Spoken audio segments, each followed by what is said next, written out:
நம்ம வீட்டு மரப்பொடி மசாலா ஐட்டம்லாம் நல்லா வறுத்து சுத்தமா நம்ம வீட்டுக்கு எப்படி செய்வோம் அதே மாதிரி நாங்க செஞ்சு எல்லாருக்கும் கொடுத்துட்டு இருக்கிறோம். முருங்கை பொடி, பிரண்டை பொடி 500 சர்க்கரை இருந்தாலும் நார்மலுக்கு 100க்கு 100 கொண்டு வர்ற சர்க்கரை கண்ட்ரோல் பவுடர், நிறைய சத்துக்கள் நிறைந்த சத்து மாவு, செட்டிநாட்டு பிரியாணி மசாலா, பருப்பு பொடி, கருவேப்பிலை இட்லி பொடி, செட்டிநாட்டு சாம்பார் தூள், ரசப்பொடி, மாங்காய் ஊறுகாய், 12 விதமான மூலிகை சேர்த்து காய்ச்சி எடுத்த ஹேர் ஆயில், ஆவார அரப்பு பொடி. இந்த பொருள் எல்லாம் உங்களுக்கு வேணும்னா கீழே இருக்கிற வாட்ஸ்அப் நம்பருக்கு கேட்டு வாங்கிக்கோங்க.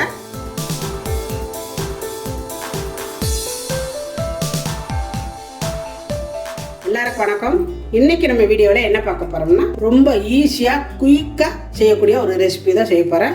சோஹன் அல்வா. இதெல்லாம் நம்ம கடையில் வாங்கும் பொழுது ரேட்டு கூட இருக்கும்.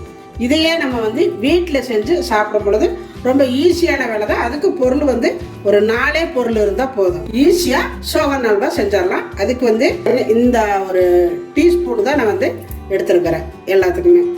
இதில் 4 ஸ்பூனு மைதா எடுத்துருக்கிறேன், 3 ஸ்பூனு பால் பவுடர், அதாவது 150 கிராம் சர்க்கரை, 3/4 கப்பு சர்க்கரை எடுத்துருக்கிறேன். உங்களுக்கு எடைக்கணக்குன்னு பார்த்தீங்கன்னா 150 கிராம் வரும். 1/4 கப்பு நெய் எடுத்துருக்கிறேன். ரொம்ப ஈஸியாக அதை செஞ்சிடலாம். இப்போ ஃபஸ்ட்டு நம்ம செய்கிறதுக்கு முன்னாடி நம்ம எந்த பாத்திரத்தில் இந்த அல்வா போட்டு வைப்போமோ அந்த பாத்திரத்தில் இந்த நெய்யை தடவி வச்சுக்கணும். அதாவது இந்த மாதிரி பேப்பர் கப்பு, நம்ம டீ சாப்பிடும் பார்த்தீங்களா, இந்த மாதிரி கப்பாக இருந்தால் உங்களுக்கு ஈஸியாக இருக்கும். உங்களுக்கு பேப்பர் கப்பு வேண்டாம்னா இந்த மாதிரி கிண்ணம் இருந்தால் கூட நம்ம போட்டு வச்சுக்கலாம். ஆனால் இந்த பேப்பர் கப்பில் எடுக்கிறதுக்கு ஈஸியாக இருக்கும். நான் பேப்பர் கப்பு தான் எடுத்துருக்கிறேன். இந்த கப்புலேயே நான் வைக்க போகிறேன். இதில் எடுக்கிறது எப்படிங்கிறதையும் நம்ம பார்த்துக்கலாம். இப்போ இதில் ஃபஸ்ட்டு என்ன பண்ணுன்னா கொஞ்சம் போல நெய்யை எண்ணெயை ஏதோ ஒன்று ஃபஸ்ட்டு தடவி வச்சுருங்க. நான் நெய் தடவுறேன். ஃபஸ்ட்டு நம்ம இதை தடவி வச்சிடணும்.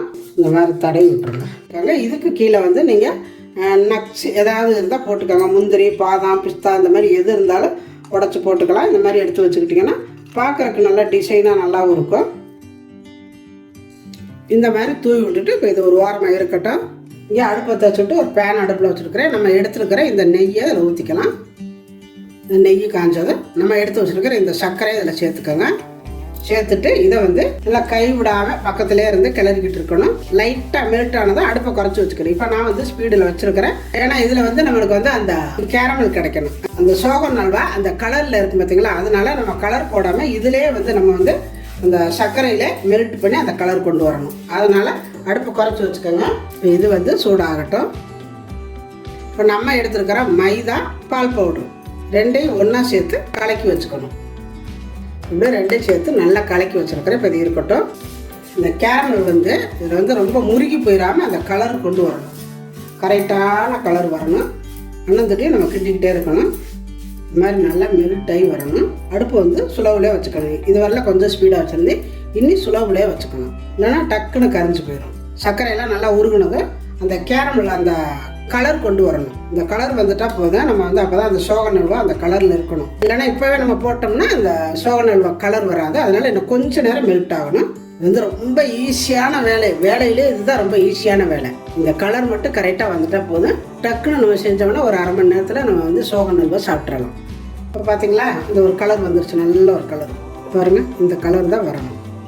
போதும். இந்த அளவு இந்த கலர் வந்துட்டாலே போதும். அவ்வளோதான். இப்போ அடுப்பு ஆஃப் பண்ணிடலாம். அடுப்பு ஆஃப் பண்ணிட்டு இதை இறக்கி கீழே வச்சுக்கலாம். இப்போ பார்த்தீங்கன்னா நான் இறக்கி கீழே வச்சுட்டேன். கீழே வச்சுட்டு நம்ம கலக்கி வச்சுருக்கிற மைதா, பால் பவுடர் இப்போ ரெண்டையும் சேர்த்து இதெல்லாம் நம்ம கொட்டி கலக்கிக்கணும். கொட்டிட்டு கடன்னு கிண்டிடுங்க வேகமாக.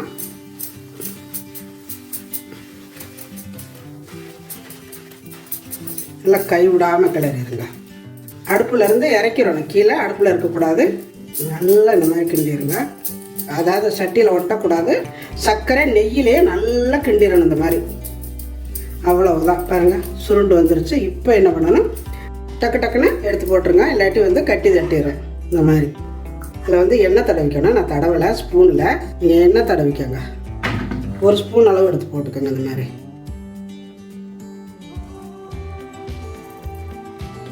வேகமாக செய்யணும். இதை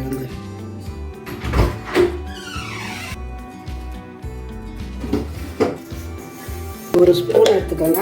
ஸ்பூன் எடுத்துகிட்டு கையோடவே இதை நல்லா தடவி விட்டுருங்க. இந்த மாதிரி நல்லா மட்டப்படுத்தி விட்டுறணும். இதை வேகமாக செய்யணும். லாஸ்ட்டில் நம்ம இதெல்லாம் தடவி வச்சுட்டு வேகமாக செய்யணும். இது இப்படியே ஒரு அரை மணி நேரம் வெளியிலே இருக்கட்டும். அப்புறம் ஒரு 10 நிமிஷம் எடுத்து பீசருக்கில் வச்சுட்டு எடுத்தோம்னா சூப்பராக இருக்கும். இப்போ அது வந்து அரை மணி நேரம் வெளியிலே இருக்கும், நம்ம எடுக்கிறதுக்கு கொஞ்சம் கஷ்டமாக இருக்கும். அதனால் 10 நிமிஷம் பீசருக்கில் வச்சுட்டோம்னா எடுக்கிறதுக்கு ஈஸியாக இருக்கும். அதனால தான் வேறு ஒன்றும் இல்லை, இதிலே ஆறிடும். இப்போ இருக்கட்டும், ஒரு அரை மணி நேரம் கழித்து நான் காட்டுறேன். இப்போ பாருங்கள், நம்ம வச்சுருந்து பிரிச்சுக்கில் ஒரு 10 நிமிஷம் வச்சு நான் எடுத்துகிட்டு வந்துட்டேன். வெளியில் வந்து அரை மணி நேரம் வச்சுருந்தேன், பிரிச்சுக்கில் 10 நிமிஷம் வச்சுருந்தேன். இப்போ நம்ம எடுத்துகிட்டு வந்துட்டோம், நல்லா செட்டாக இருக்குது. இதை வந்து இந்த மாதிரி எடுத்துகிட்டு அதுவே தானாக வந்துடும். பார்த்திங்களா எப்படி வந்திருக்குன்னு? செமையாக இருக்குது.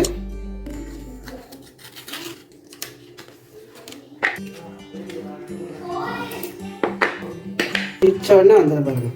இது வந்து நல்லா ஆறுனாலுமே கொஞ்சம் நேரம் அப்படியே பிரிச்சுக்குள்ள வச்சுட்டோம்னா அப்படி எடுக்கிறதுக்கு நல்லாயிருக்கும். பாருங்கள் எவ்வளோ அழகாக செமையாக வந்திருக்குது. கிண்ணத்தில் ஊற்றி வச்சது. இப்போ இதை வந்து எடுக்கலாம். இதை லைட்டாக கொடுத்து இப்படி நெம்பணும், உடஞ்சி போயிடாமல். அப்படி எடுத்தாலே வந்துடும்.